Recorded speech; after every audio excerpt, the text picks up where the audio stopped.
So I've been following some of the discussion lately about the Iraq War and that video of the soldiers shooting the journalists in Iraq. Um, Obviously, I think we can all agree that it's a tragedy and that the people responsible ought to be held accountable. Yeah, just as the people responsible for the Abu Ghraib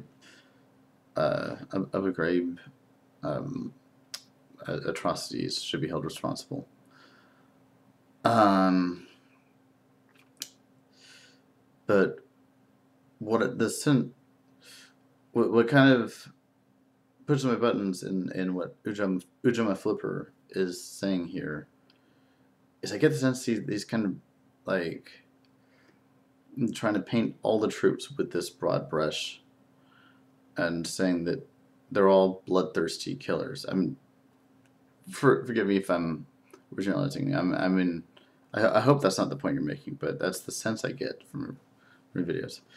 Um, and I was against this war from the beginning. I mean, before we even entered Iraq, back when it was all just rhetoric. I went to my actual first anti-war protest back in 2003.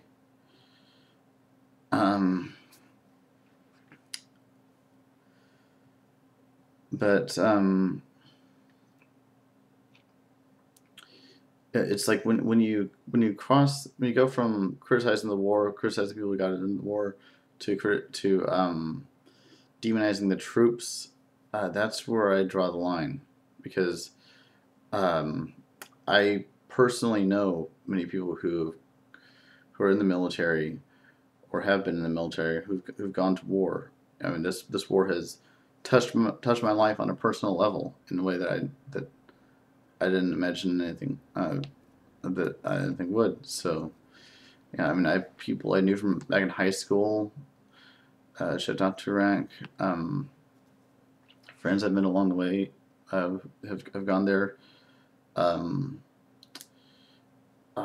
yeah, I once was at a party for a guy returning from Iraq and saw the some of the photos he'd taken over there, and some of the horrific. I mean, he showed some of the fun photos of him with his buddies in the military just posing for the camera, but then he also showed some of the gruesome photos that he had. It was definitely disturbing,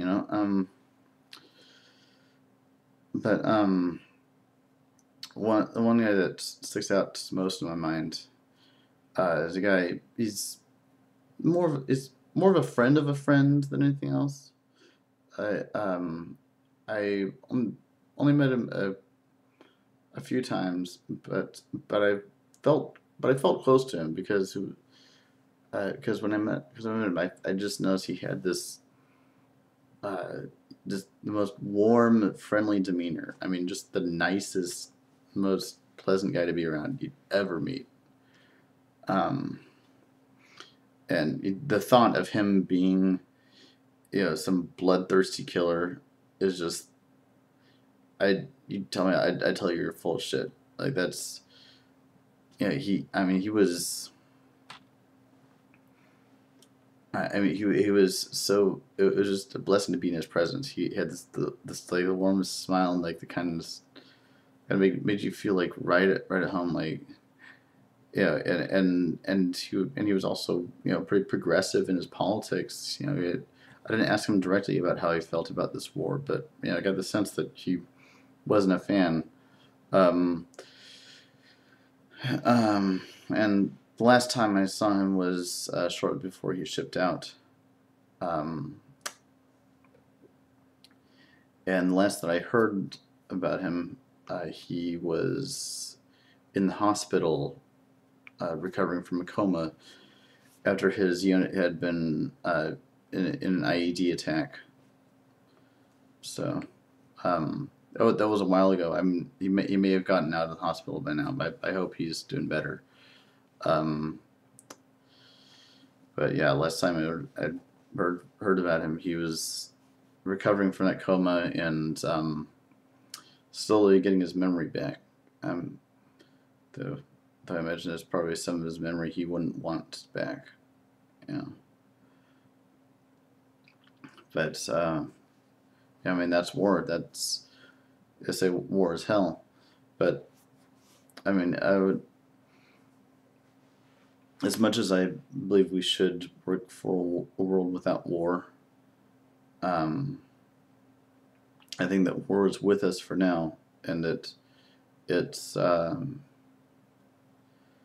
and that's you know, there's still, it's still a dangerous world, and that in some cases we actually, you know, need to use military force. Not nearly as often as we do, mind you.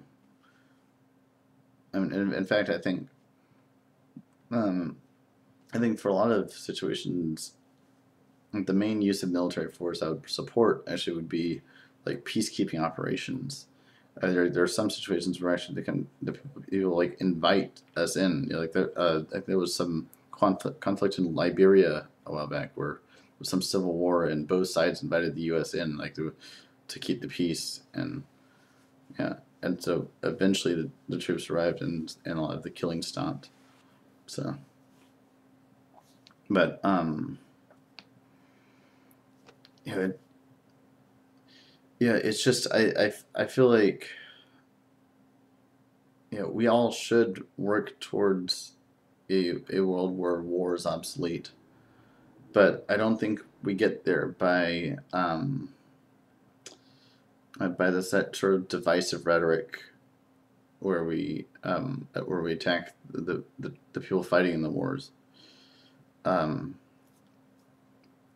you know, I mean, when in the 60s and 70s in the Vietnam era, you know, soldiers returning from that war were getting spit upon and could be called baby killers, and we really need to avoid that kind of outcome in this time. I think we really need to differentiate between those who got us in the war and those who are fighting the war. And yeah, this is not to say that, you know, we shouldn't criticize those who who abuse their power and get the gun. Yeah, the people who carried out the Abu Ghraib um, atrocities, you know, the people who carried out this atrocity, certainly they should be held accountable. More importantly, that whatever superior officer helped, you know, create those situations needs to be held accountable as well. Um, but you know, I think that being divisive about, you know, these people, you know, like this, whoever's on this side is all in the wrong, and they're mean, violent people. Uh, yeah, it's kind of just a posturing of putting yourself above them, and really doesn't help. I think it hurts more than anything. And then personally, I hope we have a strong, you know, a strong enough military for whatever threats we do face in the world.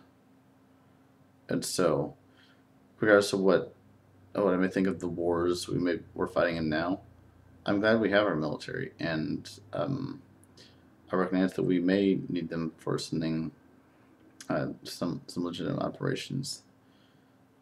So that's my thoughts for now. Peace.